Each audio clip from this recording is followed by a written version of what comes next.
प्यारे विद्यार्थियों, SV children academy Rawla मंडी की शिक्षण संस्थान में आप सभी का स्वागत है। जैसे कि आपको पता है, आपका विद्यालय नहीं लग पा रहा है कोरोना वायरस की वजह से।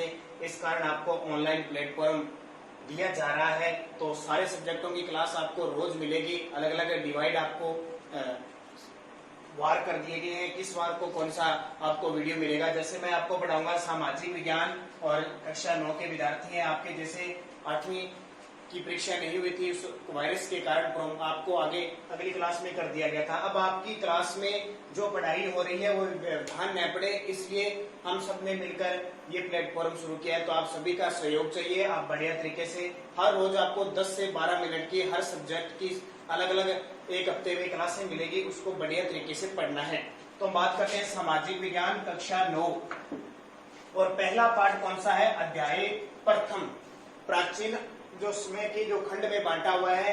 और पहले पाठ में जो पहली क्रांति है वो फ्रांसीसी क्रांति के बारे में हमें पढ़ेंगे।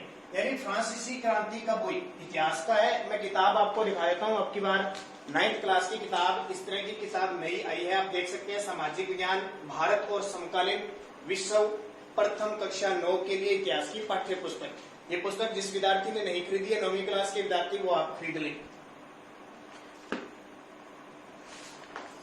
तो पहले चैप्टर से हम शुरू करते हैं, फ्रांसीसी क्रांति।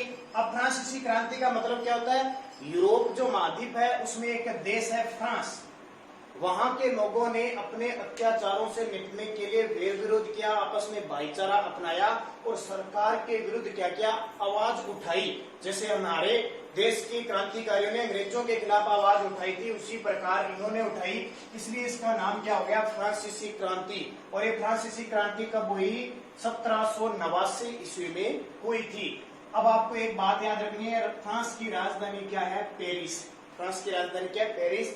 1774 ईस्वी की बात है। 1774 में बुब्बो राजवंश का, वहां अलग राजवंश है, जैसे हमारे अलग अलग राजवंश है ना, वैसे बुब्बो राजवंश का लुई, अब देखिए लुई 16वां, ठीक है, इसको ये भी लिख सकते हो लुई 16वें, ठीक है, 10 से 5 15 और 1 16 फ्रांस का राजा बना।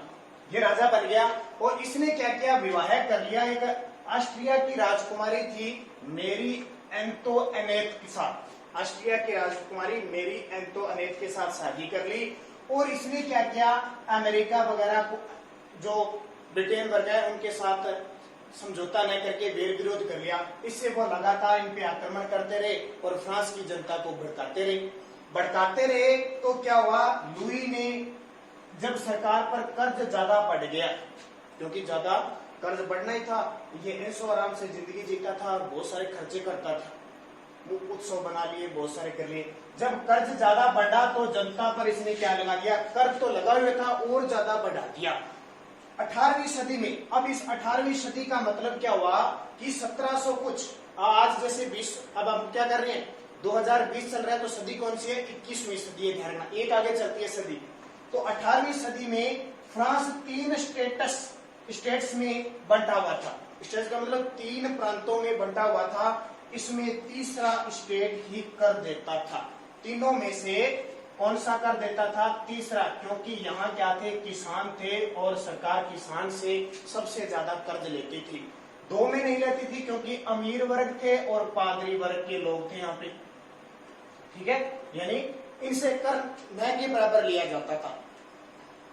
अब देखिए एक शब्द आया लिब्रे। ये लिब्रे क्या होता है? फ्रांस की मुद्रा थी लिब्रे, जो 1794 में क्या हो गई? बंद हो गई लिब्रे। आज आपसे पूछे ना फ्रांस की मुद्रा क्या है, तो यूरो है। फ्रांस की मुद्रा क्या है? यूरो। उस समय 18वीं शताब्दी में कौन सी थी? लिब्रे, जो कब बंद हो गई? 1794 में।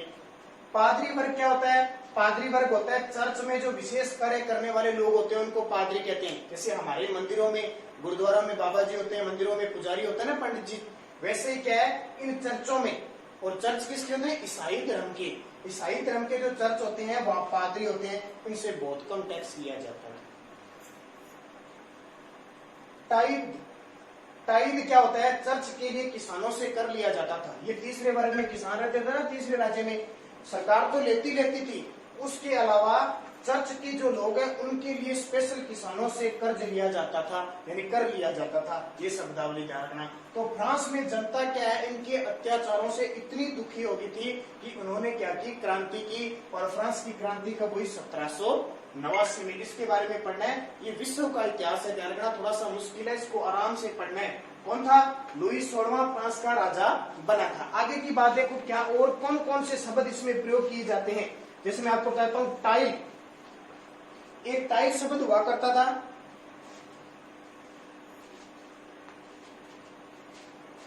तो ये इसको पढ़ना है आपको, किताब आपके पास है।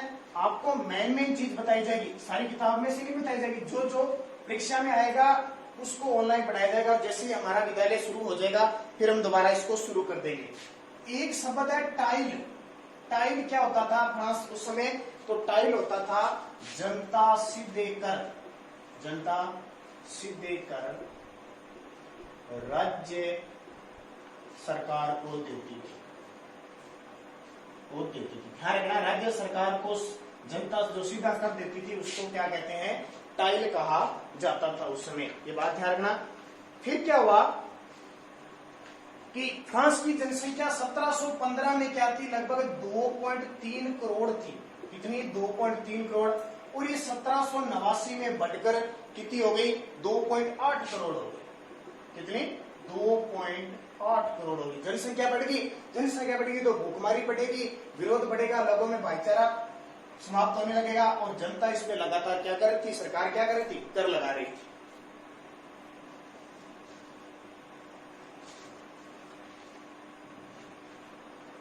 ठीक है, कर लगा रही थी।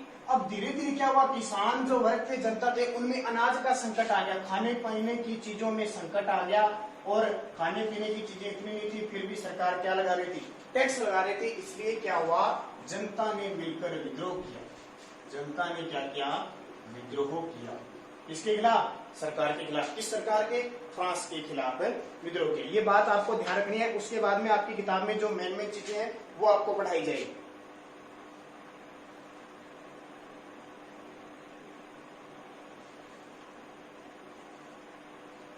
फिर क्या हुआ, जनता ने स्वतंत्रता का नियम अपनाया। स्वतंत्रता, समानता और भ्रातृत्व। स्वतंत्रता, समानता और भ्रातृत्व की कहानी बताई। इसका मतलब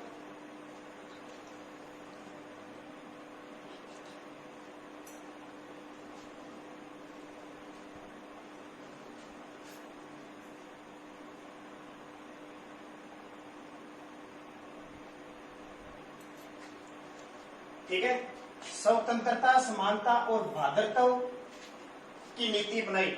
यानी हमको स्वतंत्र होना है, हमें समान रूप से काम करना है और भाईचारे का काम करना है।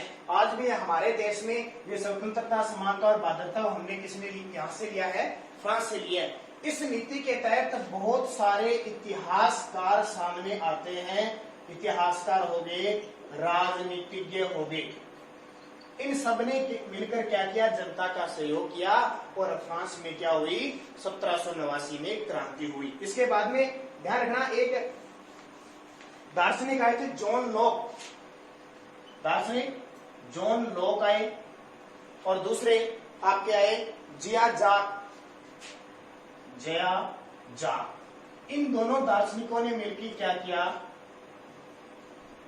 लोगों को स्वतंत्रता के लिए प्रेरित किया। स्वतंत्रता के लिए प्रेरित किया। और धीरे धीरे क्या हुआ, एक ऐसा समय आया जिसे जो अनपढ़ लोग थे, अनपढ़ जो बेरोजगार थे,